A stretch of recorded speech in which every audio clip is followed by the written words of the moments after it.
नमस्कार। सात के समाहार में आप सभी का बहुत बहुत स्वागत है। मैं हूं आपके साथ सृष्टि शुक्ला। सात के समाहार में हम बात करते हैं कि एकल में पिछले एक हफ्ते में आखिरकार क्या कुछ हुआ। तो आइए शुरुआत करते हैं, बात कर लेते हैं पहली खबर की। संभाग जम्मू के गांव थूरू में 13 मार्च 2024 को एकल अभियान के अंतर्गत चलने वाली आरोग्य फाउंडेशन ऑफ इंडिया व इरकॉन इंटरनेशनल लिमिटेड के द्वारा फ्री मेडिकल कैंप लगाया गया, जिसमें दिल्ली से डॉक्टर हरीश आनंद जी, जम्मू से श्रीमान सोहन लाल शर्मा, संभाग प्रकल्प प्रमुख श्रीमान करनैल सिंह, संच प्रमुख श्रीमती आरती देवी जी समेत कई लोग उपस्थित रहे। अब आगे बढ़ेंगे और आपको ले चलेंगे उत्तराखंड के गढ़वाल, जहां गांव गवाड़ मटाई में एकल श्रीहरि मंदिर रथ का आगमन हुआ, जिसका भव्य स्वागत किया गया। ग्रामीण महिलाओं ने राम भजन में झूमते गाते हुए कलश यात्रा निकाली। साथ ही देवता पूजन में तमाम ग्राम वासियों के साथ वहां की समिति उपस्थित रही। सभी राम भक्तों ने राम जी का भव्य स्वागत किया और साथ ही साथ सबसे अच्छी बात इस कार्यक्रम की ये रही कि इसमें व्यसन मुक्ति की शपथ ली गई। साथ ही 5 हनुमान परिवार इसमें उपस्थित रहे। अब आपको मिलवाते हैं अंबाटोली गांव की रहने वाली रेणु कुमारी से, जिन्होंने एकल विद्यालय से शिक्षा प्राप्त की, फिर आचार्य के रूप में पद संभाला और 2014 में श्री हरि का साधक प्रशिक्षण वर्ग में प्रशिक्षण लेने के बाद 2016 में व्यास प्रशिक्षण के लिए अयोध्या चली गई और आज वो अपनी मेहनत और लगन की वजह से गुमला अंचल की अंचल व्यास के रूप में कार्य कर रही हैं। अब बढ़ते हैं आगे। दक्षिण झारखंड संभाग के सिंहभूम अंचल के करंजो संच के जमीर विद्यालय ग्राम की छात्रा कुमारी गुलंची महतो ने एकल विद्यालय में पढ़ाई करने के बाद 2017 में मैट्रिक की। अब गुलंची का चयन एकल विद्यालय के आचार्य के रूप में हो चुका है। वो अब अपने गांव के बच्चों को संस्कार उक्त शिक्षा देने का काम कर रही हैं। गुलंची महतो का कहना है कि बच्चों को पढ़ाने में बहुत आनंद आता है। गाँव के लोग सभी उनका साथ दे रहे हैं और उन्हीं के सहयोग से आज वो ये सब कर पा रही हैं।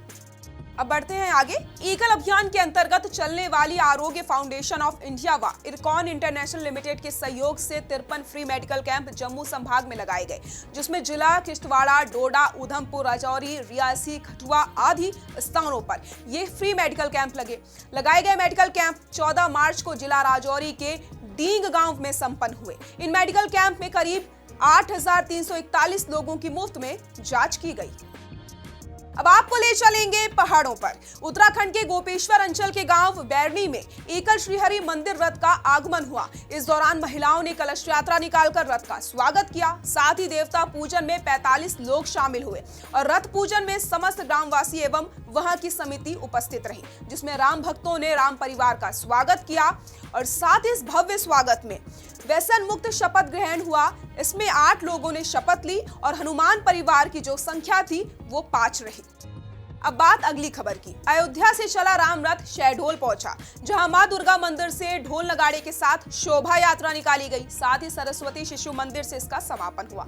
शोभा यात्रा में श्रीमान मोहन द्विवेदी, संभाग संरक्षक श्रीमान गोविंद जी, विश्व हिंदू परिषद अध्यक्ष, आंचल अध्यक्ष श्रीमान हीरालाल जी, साथ ही रथ टोली के कार्यकर्ता एवं पूर्णकालीन कार्यकर्ता, आचार्य बंधु उपस्थित रहे। समापन के बाद भंडारे का आयोजन किया गया। साथ ही सभी को हनुमान चालीसा बांटी गई।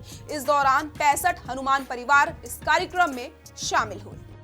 एकल अभियान मालवा भाग खंडवा अंचल खालवा संच में अंचल समिति के सहयोग से 3 मार्च को ग्राम साली ढाना में एकल विद्यालय अभियान आरोग्य फाउंडेशन ऑफ इंडिया द्वारा निःशुल्क स्वास्थ्य शिविर का आयोजन हुआ, जिसमें 397 मरीजों का उपचार किया गया। इस स्वास्थ्य चिकित्सा शिविर में प्रभाग समिति से प्रभाग आरोग्य प्रभारी डॉक्टर आशीष पारे, अंचल समिति से एकल हरि कथा अध्यक्ष योगेश जी कोटेवाले, महिला समिति से अंचल अध्यक्ष श्रीमती प्रीति मैथिल जी समेत तमाम लोग उपस्थित रहे। अब बात आखिरी खबर की। ग्राम स्वराज योजना के उत्तराखंड के प्रदेश संयोजक विनय बत्रा के नेतृत्व में संदेश खाली पश्चिम बंगाल में हुए महिलाओं के साथ उत्पीड़न के विरोध में आर्क होटल रुद्रपुर में प्रेस वार्ता की गई, जिसमें अभ्युदय यूथ क्लब के प्रदेश खेल प्रभारी भारत भूषण चूक ने पत्रकार बंधुओं को संबोधित करते हुए कहा कि ग्राम स्वराज योजना संपूर्ण भारतवर्ष में वनवासी समाज के बीच में ग्रामवासी के दर्द को स्वर देने का कार्य कर रहा है।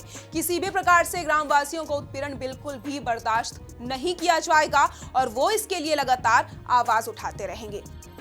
सात के समाहार में फिलहाल के लिए इतना ही। आप सभी अपना ख्याल रखें। हम फिर से आपसे मिलेंगे अगले हफ्ते और नई जानकारी के साथ और अन्य खबरों के साथ। तब तक आप सभी हमारे चैनल को लाइक शेयर जरूर करें। नमस्कार।